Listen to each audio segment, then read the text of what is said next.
Hello and welcome to the last Planet Holyrood before the election. I'm Paul Hutchin, political editor of the Daily Record. I'm joined today by John Ferguson, who is the political editor at the Sunday Mail.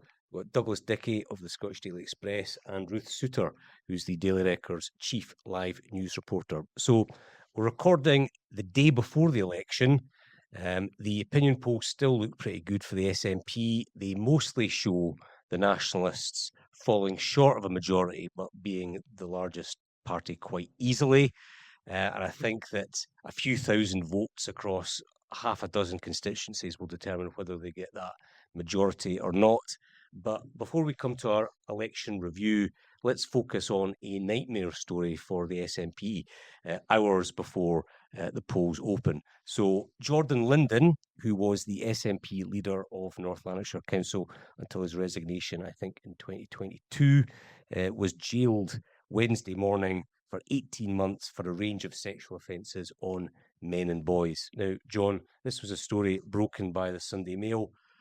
What's your reaction to it, and why is it such an important story? So I think it's a good thing that Jordan Linden's been convicted and sentenced today. It should be said that he's showed no contrition. He's refused to apologise. And I thought it was quite interesting that we had the First Minister, John Swinney, today urging Jordan Linden to apologise.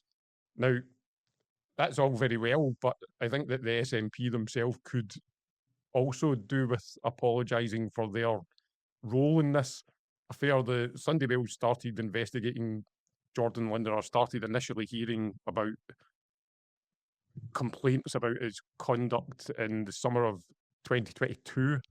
And when we put this to the SNP press office, we were met with absolute flat denials. They said there had been no complaints. Had we accepted that at the time, there's a very good chance that Jordan Linden wouldn't be facing a jail sentence today and could be at large continuing to commit crimes.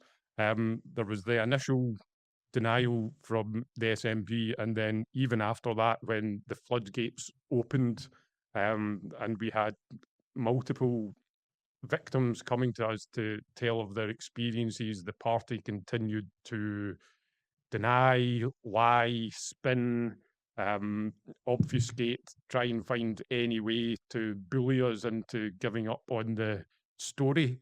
And I think this is a really important issue for Scottish politics and Scottish democracy generally. In normal times, you need to be able to accept that when government agencies, political parties, the police tell you something, it's true.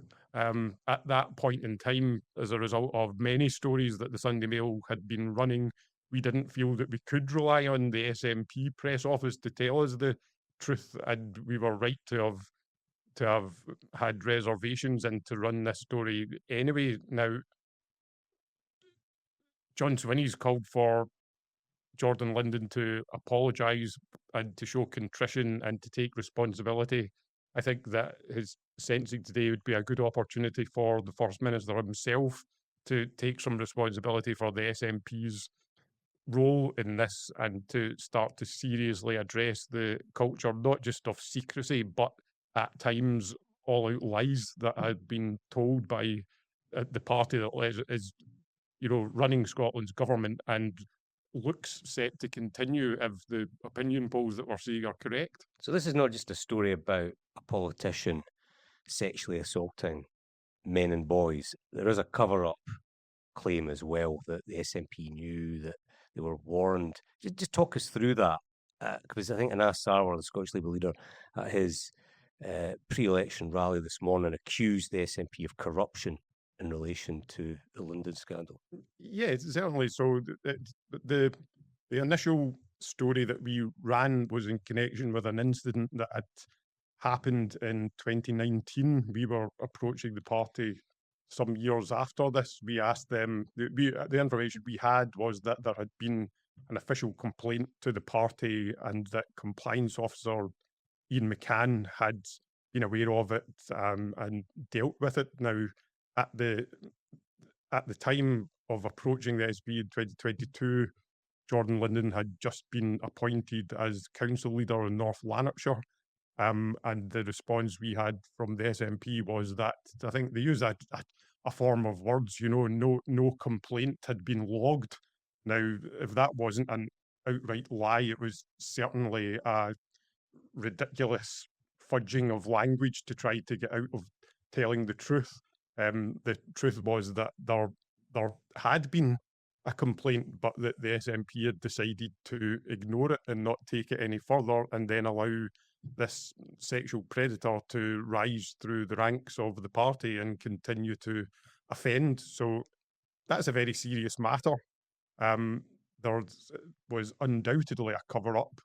This isn't the only issue that there's been claims and very good evidence put forward of a culture of cover-ups in the SNP.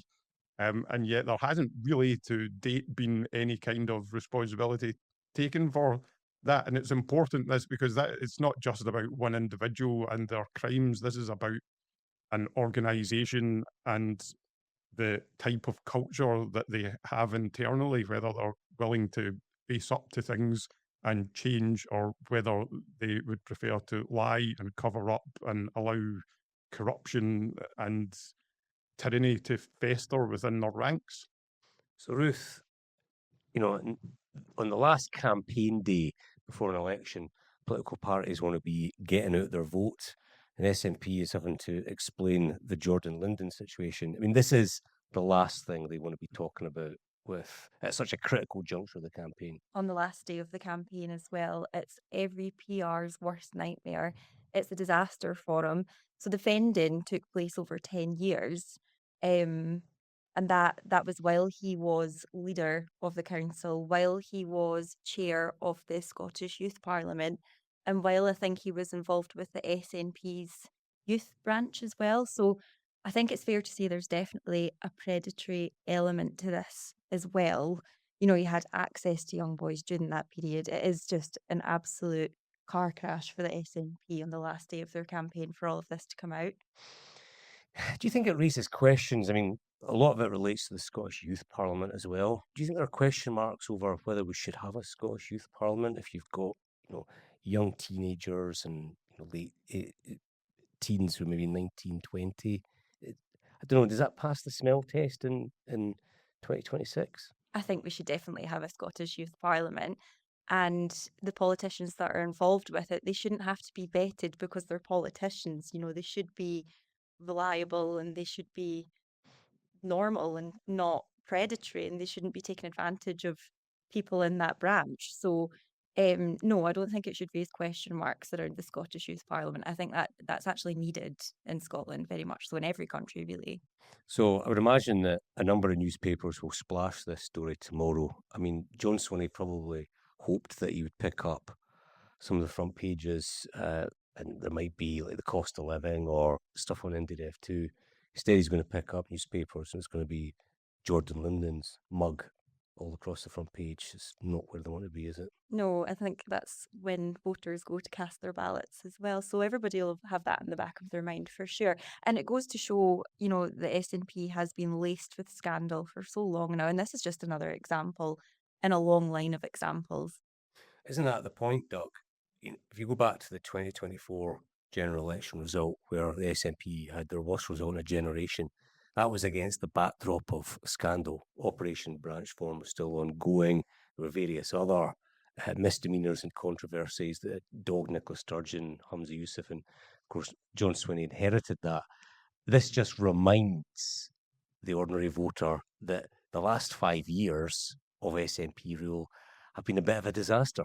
Yeah, they actually got away with one a wee bit with Branchform, I think, before this election, because as we know, Peter Murrow was supposed to appear in court several weeks ago, and that got pushed back because of a rogue newspaper, I think we'll say, or a rogue newspaper story, which caused the courts to take that action. And I did wonder when this got delayed yesterday. I did cynic in me thought, is this going to get kicked down the can to Friday or something? And then they can't say, yeah, I mean, normally when a court hearing is yeah. delayed, it's not one day. Yeah, it's like a couple of weeks. So, I think the point John made is really pertinent, that if the Sunday Mail hadn't kind of continued on this he would still there'd be offending.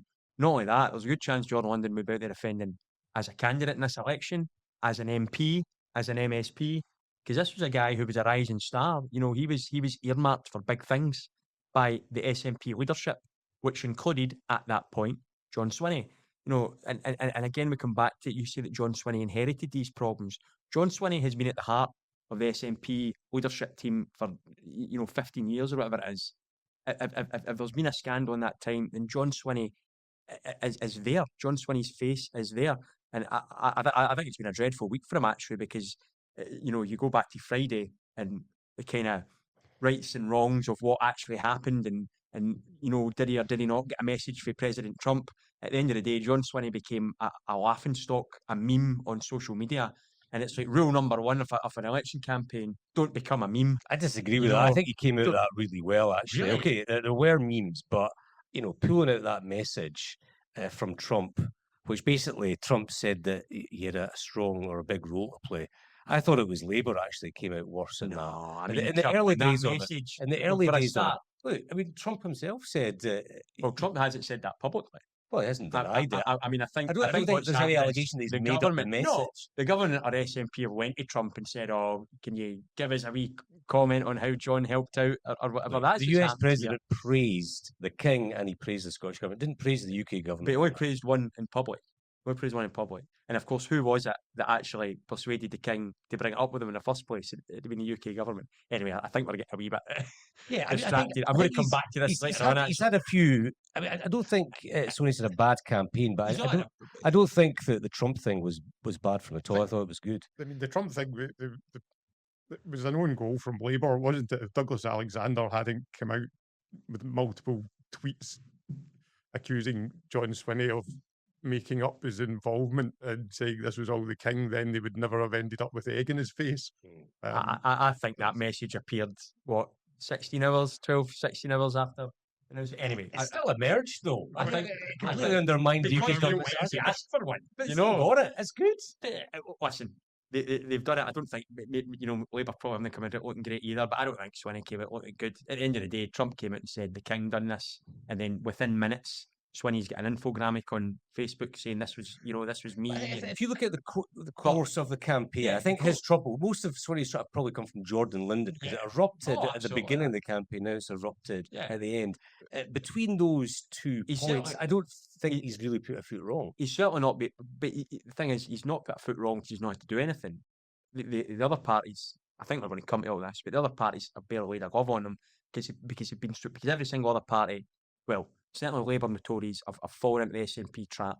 The Tories have fixated again on the Constitution, and Labour have just fixated on the Labour have actually, the only thing you get for Labour at the moment is SNP sleeves, which is fair, right? It's fair enough. I'm not for 1 second saying they shouldn't bring that up. We certainly bring it up at the Express, but Labour haven't given any alternative. They came out with a really flimsy manifesto. This idea. It was changed at the general election. Swinney and the SNP, I don't think have ran a particularly positive campaign. But one thing they're right about is all some of their opponents have had is running a negative campaign against them. No one's really set out a vision, their vision for Scotland. Instead, it's all about stopping the SNP. And we at the Express can 100% get on board with that. But you've got to offer the voters something different, and that's why Swinney. He's just not had to do anything. I think we've said it before. All he's got to do is not, don't F up before polling day. But obviously, a Jordan Linden can throw a stick in the spokes. Like you say, it's going to be front page everywhere tomorrow. It's not exactly what he wants to see, but he and the SNP deserve to be, taken to task for it. If it does affect their vote share, they won't have themselves to blame, because as John said, people under oath saying we took these complaints to the party and we were ignored, we were fobbed off. It's just a terrible look. And if they're willing to do that about this SNP, what else are they willing to do? All right, so second issue, our front page today, that's the Daily Record front page. It was a sort of pre-polling day endorsement, as it were. The headline on the front was, "Your chance to change Scotland." Just a quote from the actual editorial.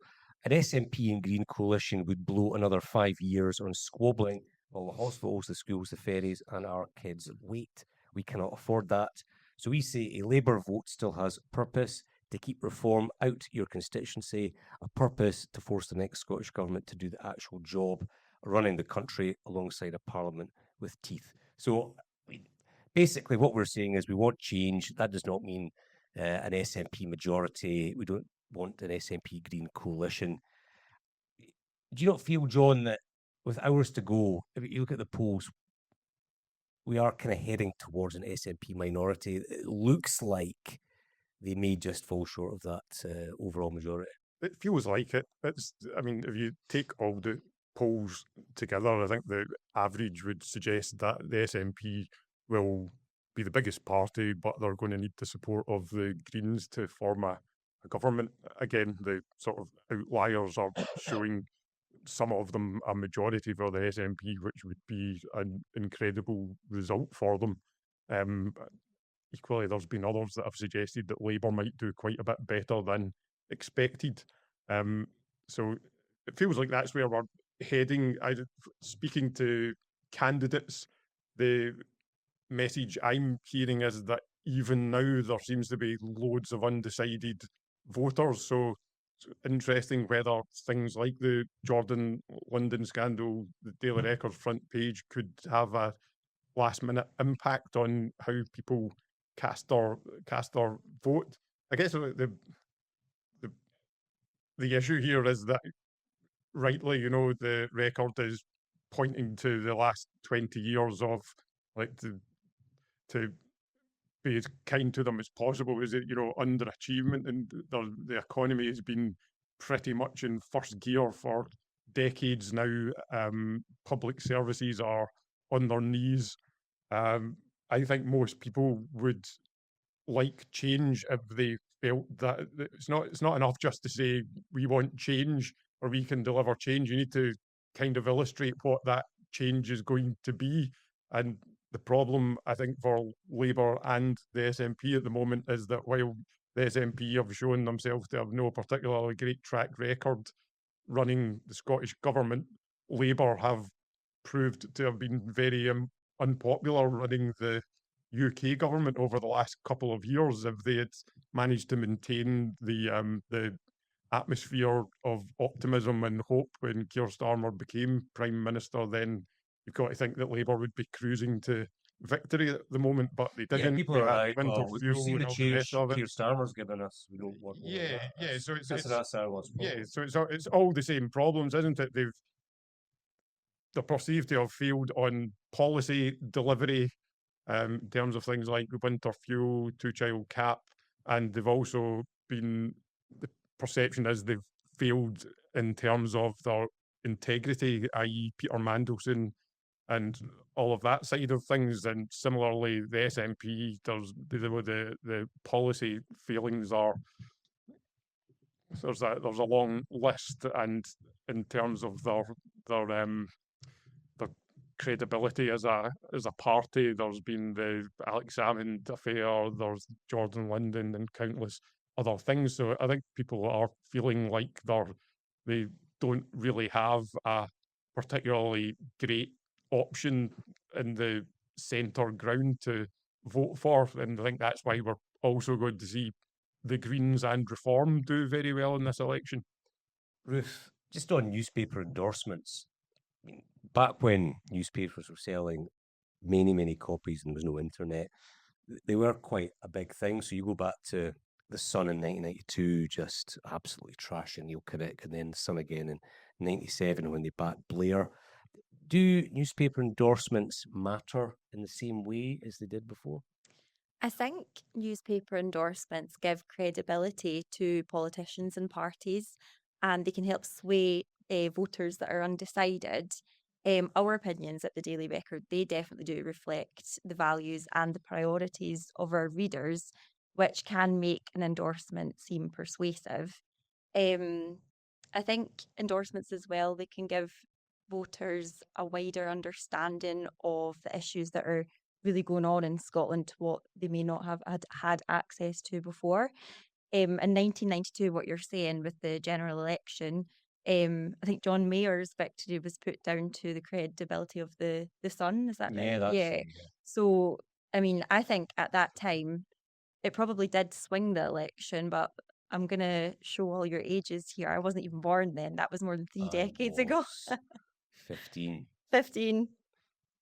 11. I read 11. Hello? Yeah. Really? 1992. I'm older than you. Yeah. Oh, that's a bit of a bombshell. I mean, you look at Paul, I don't want Really? Well, it was more than John, how old were you? Carlos, we were 15 as well. What year were That, that you makes born? me feel better. 77. I'm I'm just 76. So 76. but more than 3 decades December ago. 76. So, I mean, more than 3 decades ago, a lot has changed since then. You know, I think nowadays, does a newspaper endorsement matter to older generations that still rely on newspapers for their only sources or one of the only sources to stay politically informed? Yes, it will matter to them. For people my generation, like we're in the information era, aren't we? We can get access to information everywhere. Will it matter to younger voters like me? No, I don't think so. No, I think I agree with you on that. So let's just look back in the campaign then. Who's had a good election and who's had a bad election, Ruth? I don't think anybody's had a good election. In terms of No one at all. I think in terms of policies, the policy with the food price cap, I like the sound of that, but that won't come at the cost of undermining the farmers and the people that produce that food. But I did think, you know, that if there was any policies that I could favour, that was probably my favourite one. In terms of bad things to happen during the election, I mean, there's been quite a lot, but I would say reform linking immigration with crime in Glasgow. That was Thomas Kerr. Do you remember that? He was saying that he was linking the rise in rapes and sex assaults in Glasgow with mass illegal immigration. That's quotes. I think that's shocking, but that was very on brand of reform. And that came after Offord said police were under pressure by record numbers of strangers coming into Glasgow, making the city less safe for women. There was no way to prove the link between the figures of crime and illegal immigrants. It's just such a chopped thing to Yeah, say. I mean, I think you could spend a whole lifetime doing a fact check on things that Malcolm Offord says. How about you, Doug? Who's had a good election? Who's had a bad one? I mean, I kind of agree with Ruth. I don't think anyone's had a particularly spectacular election. I will say I'm surprised that Reform's vote looks like it's holding up. So Malcolm Offord, I think it's going to be party time at Reform Central on Friday, I've got to say, so they'll probably be quite happy. I think some of the attacks on them are going to have the opposite effect of what those who were doing it were expecting. I think it's probably solidified a lot of people behind Reform as this kind of anti-establishment, regardless of whether they are or not.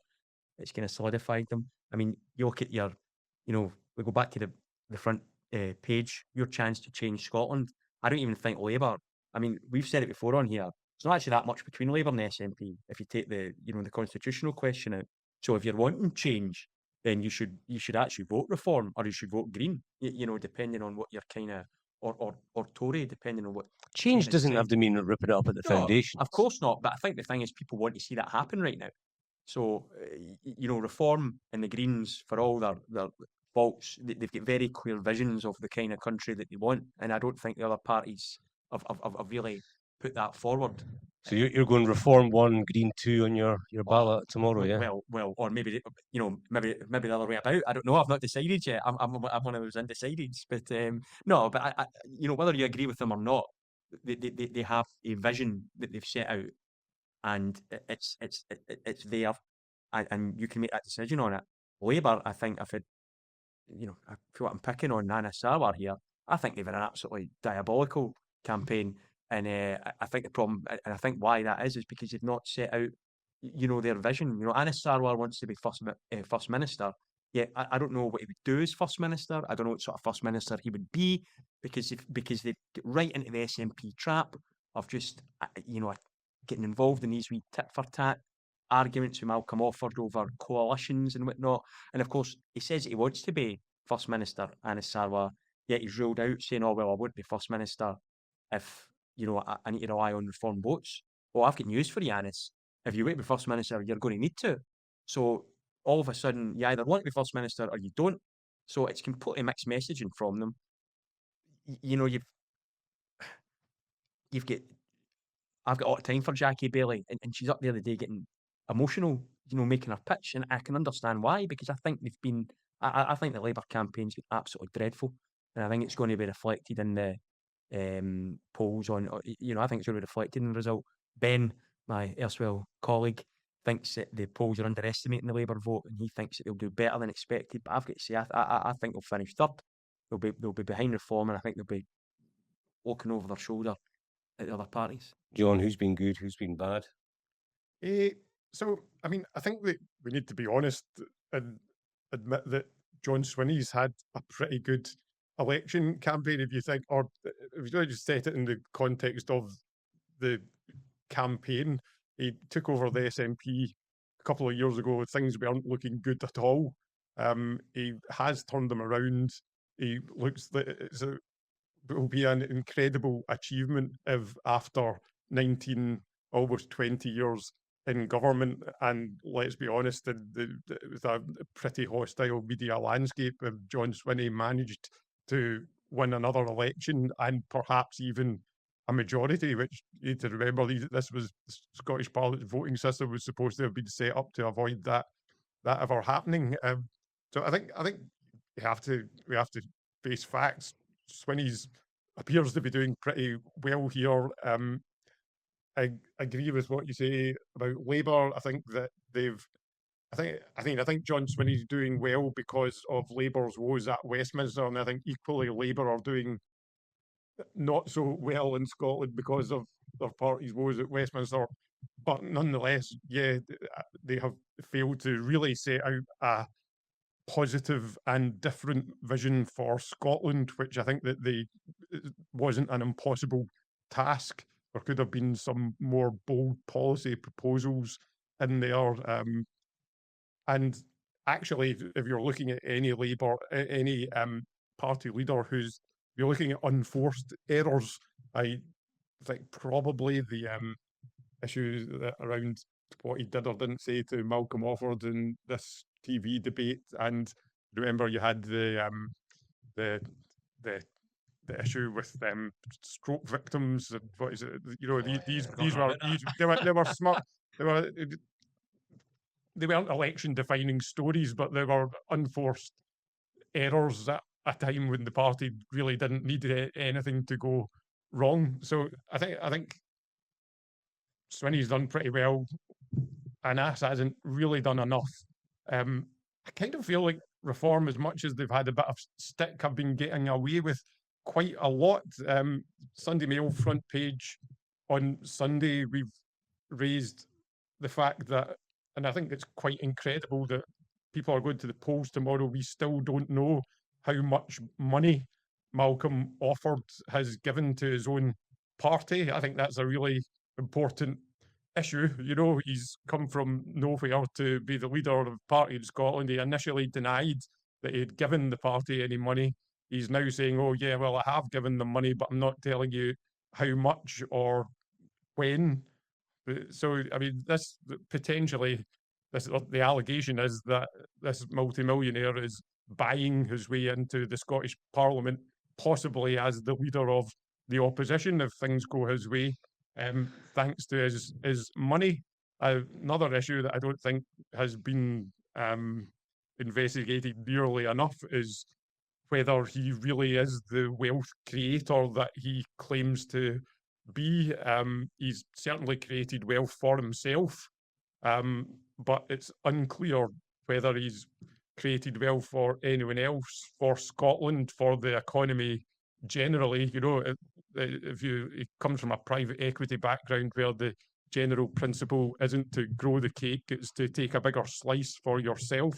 And he's to date stonewalling all questions about he's claimed, oh well, I created 25,000 jobs at the last in 8 companies I worked with.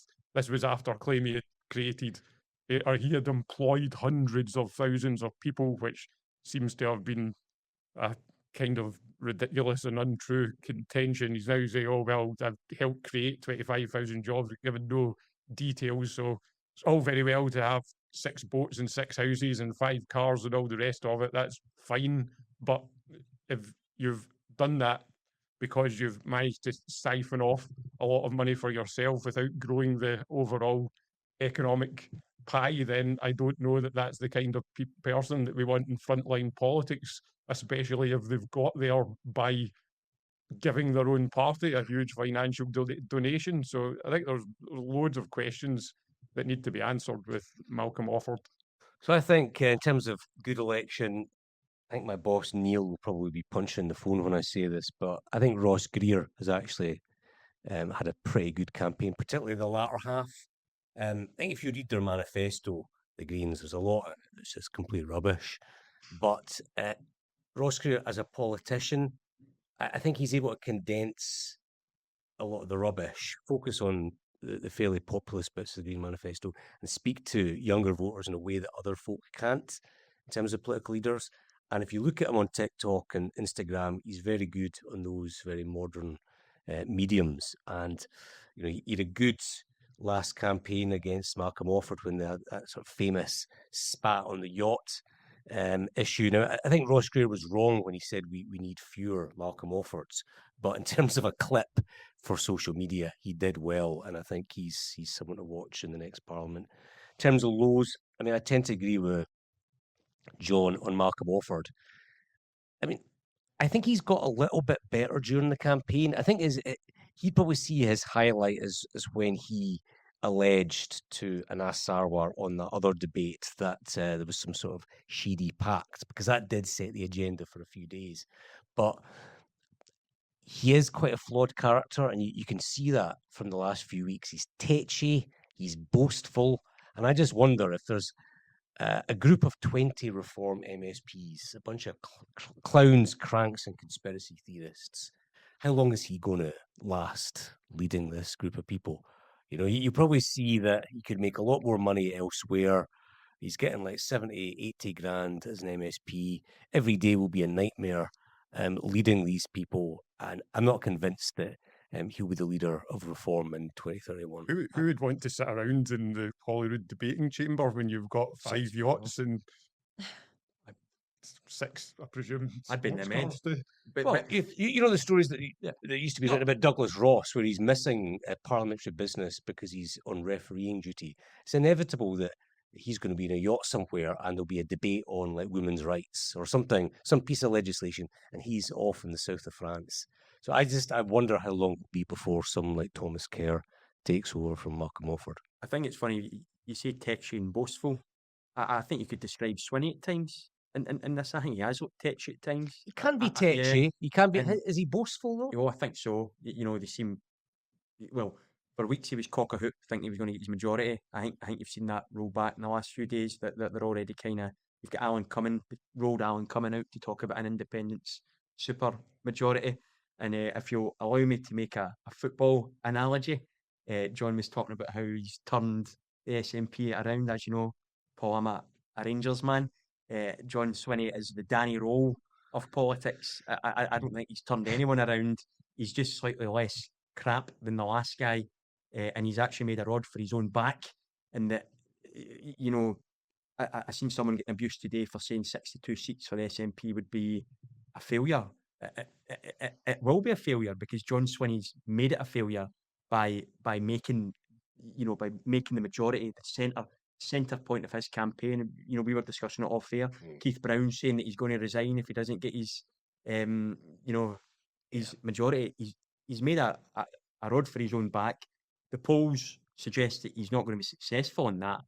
Now, I think there's quite a few seats that might come down to just a few hundred votes. So I wouldn't be sticking my mortgage on him not getting it. But if it comes to pass, is his position under threat? You know, never mind talk about Malcolm Offord, Anas Sarwar, and Russell Finlay. You know, is John Swinney nobody's soldier? That's one for Friday's podcast when we see the result. Flynn shaped, shadow coming into view, or a Mary McCallan. It's So just finally before we wrap up, let's just go for predictions. Ruth, what's your prediction for the election? How do you think it's going to go? SNP majority. Majority? You think they'll get the 65? No, probably not. SNP, then Labour, then Greens. but I'm not good at predicting these things at all. But I think SNP will win it, definitely. Dougie? I think the SNP will win, definitely. I think they'll win about 60 seats, short of a majority, but not so far away that it's not within, the realms. I think Reform will finish second. I think Labour will hang on to third, but I think they've got a wee, I think they'll be looking over their shoulder. I think the Greens will do well.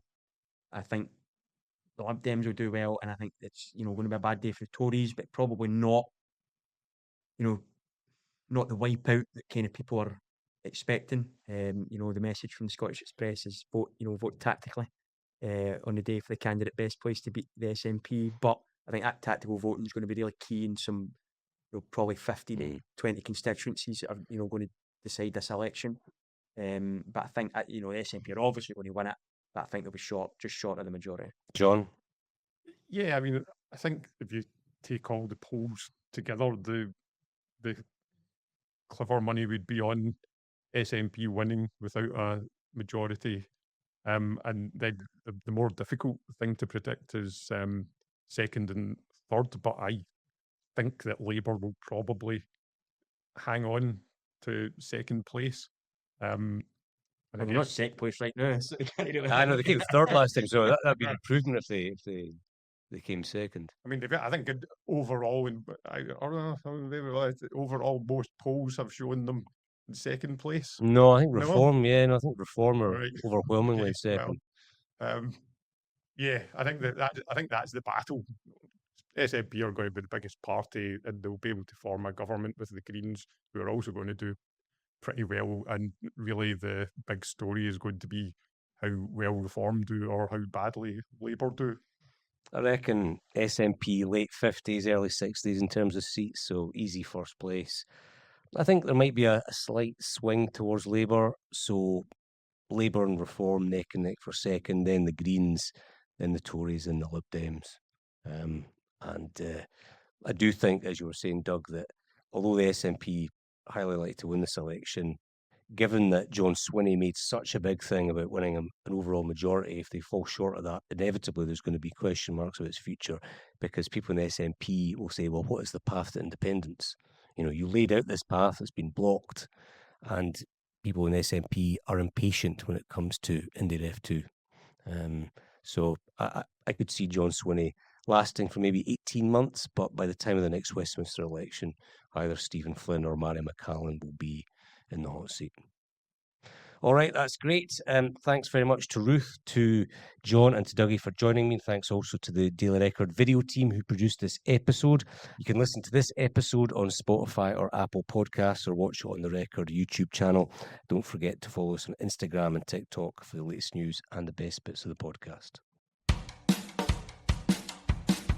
We will never turn our back on a single Scot. We've got to wrestle with those challenges. This is the same nonsense we've heard time and time again. This is our country. Let's fix it together.